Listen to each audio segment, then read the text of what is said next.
رسوله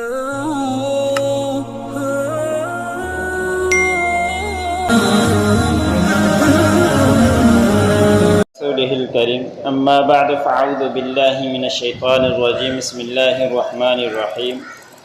قال رب لما حشرتني أعمى وقد كنت بصيرا قال كذلك أتتك آياتنا فنسيتها وكذلك اليوم تنسى وكذلك نجزي من أسرف ولم يؤمن بآيات ربه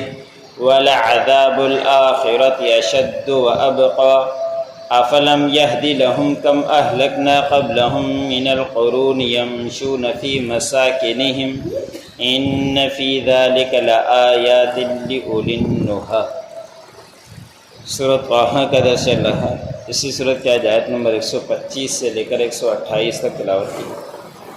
گزشتہ آیتوں کے اندر تذکرہ ہوا کہ اللہ رب العزت نے فرمایا کہ جب قیامت قائم ہوگی لوگوں کو اٹھایا جائے گا، جو نافرمان ہیں ان کو اندھا اٹھایا جائے گا، اور یہ اندھا پن عارضی ہوگا، اور آگے چل کے جب اللہ رب العزت جنت و دوزخ کا فیصلہ فرمائیں گے تو اس وقت دوبارہ ان کی آنکھیں لوٹ کر آ جائے گی۔ جب ان کا فیصلہ ہوگا اس وقت آنکھیں لوٹ کر آئیں گی،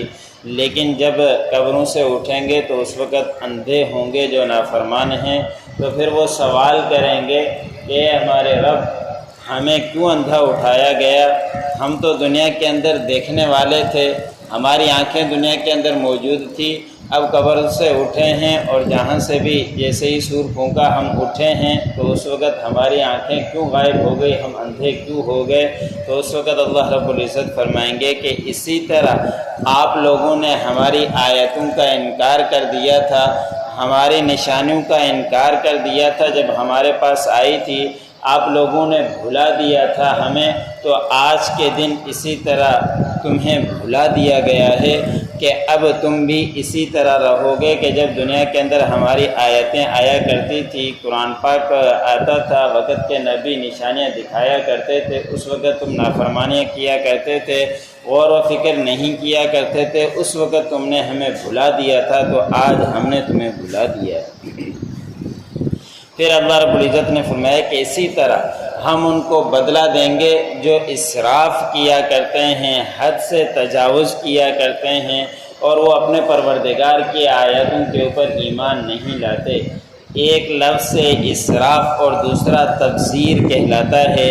اسراف یہ ہے کہ جہاں خرچ کرنا جائز تو ہے لیکن حد سے زیادہ خرچ کر دینا، جہاں پہ 10,000 سے کام بن سکتا ہے وہاں فضولیات میں اپنا مال اڑانا اور 20,000 تک خرچ کر دینا۔ اور تبذیر کہا جاتا ہے جہاں خرچ کرنا جائز ہی نہیں، حرام ہے، جس کو اللہ رب العزت نے منع فرمایا ہے، وہاں پہ جا کر خرچ کرنا وہ تبذیر کہلاتا ہے۔ اور جو تبذیر کیا کرتا ہے، فضول مال اڑایا کرتا ہے، اس کو اللہ رب العزت نے قرآن پاک کے اندر شیطان کا بھائی قرار دیا ہے کہ جو فضولیات میں اپنا مال اڑاتا ہے، خرچ کیا کرتا ہے، تو وہ شیطان کا بھائی ہے۔ انسان کی یہ کیفیت ہے کہ فضولیات میں اڑانے میں بڑا ماہر ہوا کرتا ہے، جہاں موقع ہوگا اڑاتا رہے گا، لیکن جہاں خرچ کرنے کا موقع آئے گا، صدقہ خیرات کرنے کا موقع آئے گا، وہاں ہم دب جاتے ہیں، وہاں خرچ کرنے کو ہمارا دل نہیں کرتا۔ لیکن قیامت کے دن اسی مال کے بارے میں پوچھ ہوگی تو اس وقت پھر ہم خسارے میں پڑیں گے۔ تو ہمیں اللہ رب العزت نے ایک نعمت دی ہے، مال دیا ہے، اس کو صحیح طریقے سے خرچ کرنے کی کوشش کرتے رہا کریں، اپنے آپ کو اسراف سے بھی بچائیں کہ جہاں پہ تھوڑے رقم سے کام ہو سکتا ہے تو وہاں زیادہ مال نہ اڑائیں، اور جہاں خرچ کرنا جائز ہی نہیں وہاں پہ خرچ کرنا حرام ہے، اس سے بھی اپنے آپ کو بچاتے رہیں۔ پھر اللہ رب العزت نے فرمایا کہ آخرت کا عذاب بہت زیادہ سخت ہے اور باقی رہنے والا ہے۔ دنیا میں کوئی عذاب سے بچ بھی جائے لیکن آخرت کا عذاب ضرور ہی آنا ہے، اور پھر وہ سزائیں بڑی سخت ہیں اور پھر ہمیشہ رہنے والی ہیں، اسی کی بھی فکر کرتے ہوئے زندگی گزارنی چاہیے۔ آگے اللہ رب العزت نے فرمایا کہ جب ان کافروں کو، مشرکین کو دین کی دعوت دی جاتی ہے اور انہیں سمجھایا جاتا ہے کہ آخرت کا عذاب آنے والا ہے، سزائیں تمہیں ملے گی، تو اس بات کا تو انکار کر دیا کرتے ہیں تو ان سے یہ سوال کیا جائے کہ دنیا کے اندر بھی تو عذاب آئے ہیں اور جن کو آپ لوگوں نے خود بھی دیکھا ہے، وہ چیزیں تمہیں راہ راست پر کیوں نہیں لاتی، تمہیں ہدایت پر کیوں نہیں لاتی؟ اس لیے کہ تم نے خود دیکھے ہیں کہ کتنے ہم نے پہلے اس سے پہلے بستیوں کو ہلاک کر دیا، جس سے تمہارا گزر بھی ہوتا ہے۔ تم مدینے سے یا مکے سے نکلتے ہو شام یمن کی طرف، وہاں کے لوگ آبادیاں تھی، یہ وہاں کے مکانات تو موجود ہیں، لیکن وہاں کے رہنے والے سارے تباہ و برباد ہو گئے، ختم ہو گئے، اور تم ان کے خود ٹھکانوں پر چلا کرتے ہو، دیکھتے ہو، تو اس کے باوجود بھی تم غور و فکر کیوں نہیں کرتے؟ اگر تمہیں آخرت کے عذاب کا بھی سمجھ نہیں آتا، فکر نہیں ہے، تو دنیا کے عذاب ہی کو دیکھ لو، اور تم خود اپنی آنکھوں سے دیکھتے بھی ہو تو ان کا کیا حشر ہوا۔